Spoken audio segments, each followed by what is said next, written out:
નમસ્કાર મિત્રો, પર્દાફાશમાં ફરી એકવાર સૌનું સ્વાગત છે અને હું છું ભૂપેન્દ્રસિંહ રાઓલ. મિત્રો, હમણાં એક મિત્ર છે કૌશિક વૈષ્ણવ કરીને, ડૉક્ટર કૌશિક વૈષ્ણવ, એમણે એક વિડીયો મોકલ્યો છે મને.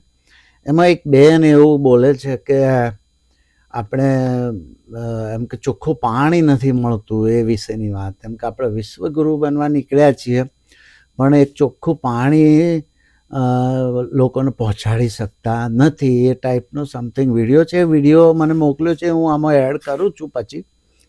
તો મિત્રો, સાચી વાત છે કે આપણે ઇન્દોરમાં જુઓ ને, દૂષિત પાણી પીને લગભગ 13-14 જણા મરી ગયા અને ગાંધીનગરમાં પણ એ રીતે જ લોકો દાખલ થયા હતા. અને મને યાદ છે કે હું બરોડા રહેતો હતો ત્યારે અમને પણ કમળો થયેલો, મને મારા ભાઈ બંનેને કમળો થયેલો, અને એ દૂષિત પાણીને લીધે જ થાય. આમ તો જો કે અમે વર્ષોથી ટેવાયેલા હતા ઇન્ડિયામાં કે રોજ રાત્રે 2 મોટા તપેલા સ્ટીલના પાણી ઉકાળવાનું, આખી રાત ઠંડુ થાય એટલે પછી સવારે માટલા ભરવાના, એ રીતે અમે ટેવાયેલા હતા. પરંતુ હવે કોઈના ઘેર ગયા હઈશું અને પાણી પીધું હશે તો વારા પરથી બંનેને કમળો થઈ ગયેલો.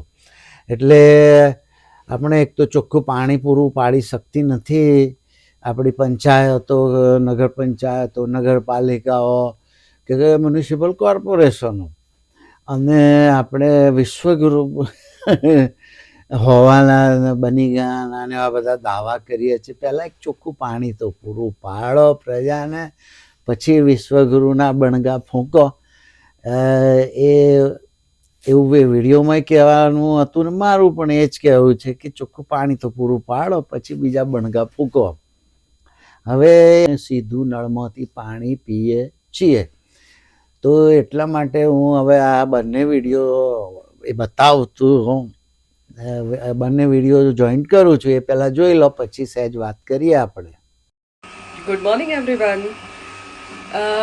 ભારત જે મોટી મોટી વાતો વિશ્વગુરુ બનવાની કરે છે, અને હું અમદાવાદમાં રહું છું, મેટ્રો સિટી, જ્યાં મેટ્રો ટ્રેન બની રહી છે, બુલેટ ટ્રેન 1-2 વર્ષમાં આવી જશે એવી પ્રધાનમંત્રી વાતો કરે છે. પણ જમીની હકીકત શું છે? આજે અમારા ઘરે એએમસી અમદાવાદ મ્યુનિસિપલ કોર્પોરેશનની એક પ્રગતિ અમારા ઘરે આવી છે, જે હું તમને બતાવવા માંગીશ. કે જો આજે અમારા ઘરે આવેલું આ પાણી છે, તમે જુઓ છો કેટલું મસ્ત પાણી અમારા ઘરે આવ્યું છે. અને તમે વિશ્વગુરુ બનવાની વાત કરો છો. તમારે સૌથી પહેલા ખાલી એક તમે ગટર, પાણી અને રોડ, આટલી સુવિધા જે પ્રાથમિક કહેવાય એ નથી કરી શકતા, તો આ જે અમારી ડોલમાં ડબલું પડ્યું છે ને, એમાં તમારે ડૂબી મરવું જોઈએ. અને મોટી મોટી વિશ્વગુરુ બનવાની વાત પછી કરજો.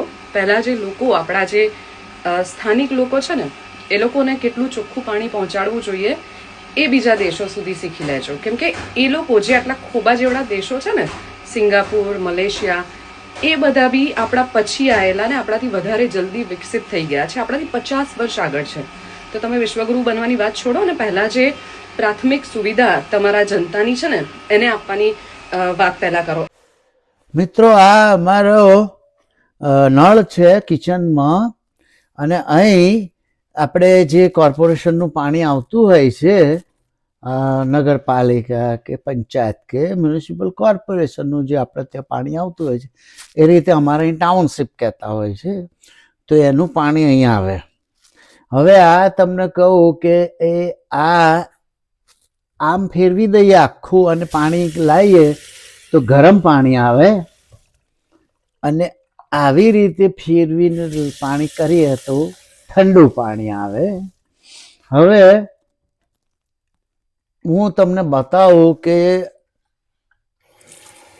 આ પાણી હું ભરું છું ગ્લાસમાં.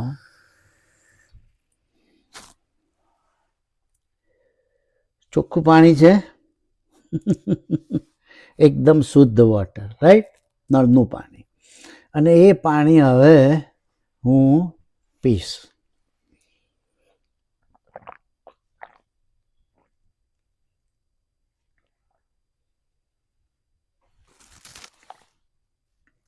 તમારા દેખતે જ મેં પાણી પીધું. બરાબર. તો મિત્રો, આ અમે નળનું પાણી પીએ છીએ. અહીં તમને ક્યાંય માટલું દેખાય છે? કશે તમને માટલું નહીં દેખાય. માટલા મૂકવાનો રિવાજ જ નથી. અહીં જે તમને આ દેખાય છે એ કોફીનો સામાન છે. આ કોફી મશીન છે અને આ લોટ બાંધવાનું મશીન છે કે જે અહીં મૂકી દઈએ એનું અને લોટ બંધાય. અને આ કોફી મશીન છે ને એ કોફીના કપ ને બધું ગોઠવતા આવીએ છીએ. તો મિત્રો,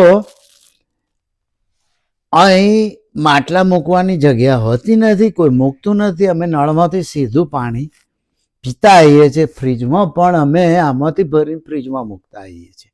એક જગ ભરીને મૂકી દઈએ, પછી આમ દબાઈને પી લેવાય. એની અંદર ફિલ્ટર હોય છે. ફ્રીજની અંદર એક નાનું ફિલ્ટર હોય છે, એમાં ગળાતું હોય. પરંતુ એ ફિલ્ટરની પણ જરૂર હોતી નથી, પરંતુ થાય છે એમાં.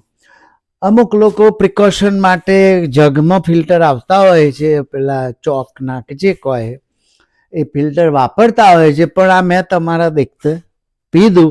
2005માં અમે આવ્યા ન્યૂ જર્સીમાં, ત્યારથી અમે નળના જ પાણી પીએ છીએ અને કદી માટલા ભરતા નથી. કારણ માટલા ભરવાની જરૂર ક્યારે પડે? અમુક ટાઈમે જ પાણી આવે ત્યારે બરાબર, કે ભાઈ દિવસમાં કલાક કે 2 કલાક જ આવે છે પાણી, તો તમારે માટલું ભરવું પડે. બાકી તો જરૂર પડે 24 કલાક પાણી આવે, શું કરવા માટલા ભરવાના? જરૂર જ નહીં. અમારે આ નળમાં 24 કલાક પાણી આવે છે. 24 કલાક પાણી આવતું હોય તો માટલા ભરવાની શું જરૂર? ખોટા જગ્યા રોકવાની. એટલે અમે માટલા ભરતા નથી અને ખરીદતાય નથી, હોતાય નથી. અહીં હોતાય રિવાજ જ નથી માટલા ભરવાનો. આ રીતે અમે કાયમ વર્ષોથી 2005થી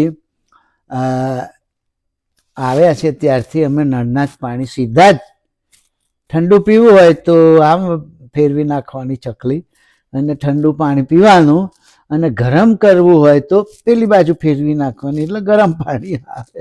કે ગીઝરમાં જોઈન્ટ હોય, નીચે ગીઝર છે 400-500 લીટરનું. આઈ ડોન્ટ નો, બહુ ચોક્કસ ખબર નથી, પણ બહુ મોટું ગીઝર છે, ફૂલ આપણી સાઈઝનું, આપણી લંબાઈની સાઈઝનું ગીઝર છે. તો ગીઝરમાં થઈને આવતું એટલે ગરમ આવે અને એનું વધઘટ થયા કરે. પણ ઠંડુ પીવું હોય તો, અને બરફ જેવું ઠંડુ હોય એટલે ફ્રીજનું ના પીવો તો પણ ચાલે. એટલે મિત્રો, અહીં પાણી ચોખ્ખા આવે છે, માટલા ભરવાની જરૂર હોતી નથી. જોયું ને મિત્રો, અમે સીધું પાણી નળમાંથી પી શકીએ છીએ, અમને કશું થાય નહીં.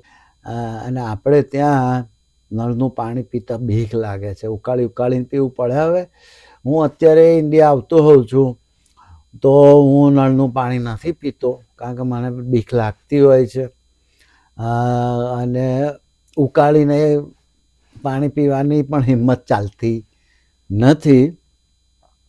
એટલે આમ તો અમુક ઘણા બધાના ઘરમાં આરો લગાવેલા હોય છે એટલે વાંધો નથી આવતો, પી લઈએ છીએ આપણે પાણી. પરંતુ અમે તો બહુ રહીએ નહીં, વર્ષમાં એકવાર કે 2 વર્ષે એકવાર આવીએ એટલે પછી અમે બોટલોના જ પાણી પીતા હોઈએ છીએ. એટલે ઘણાને એવું લાગે કે જો ને આ તો બોટલો જ લઈને ફર્યા કરે છે. પણ હવે તો કોઈને એવું ખોટું લાગતું નથી હોતું, કારણ કે બધાના ઘરમાં હવે આરો થઈ ગયા છે અને બધા બોટલો પાણી પીતા થઈ ગયા છે. એટલે પહેલાં શરૂમાં એવું આવતા તો એવું થતું કે આ તો નવાઈના બોટલો લઈને ફર્યા કરે છે. પરંતુ હવે તો ઇન્ડિયામાં પણ બધા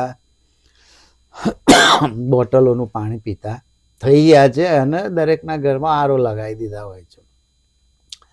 એટલે મિત્રો, 100 વાતની એક વાત કે પહેલાં ચોખ્ખું પાણી તો પૂરું પાડો. એકદમ પ્રાથમિક જરૂરિયાત છે, એકદમ સિમ્પલ પ્રાથમિક જરૂરિયાત છે કે જનતાને ચોખ્ખું પાણી પૂરું પાડીએ. એ પણ પૂરું પાડી શકતા નથી અને વિશ્વગુરુની વાતો કરતા હોય છે. હાસ્યાસ્પદ છે. એટલું કહીને મારી વાત પૂરી કરવા આવજો. Bye bye.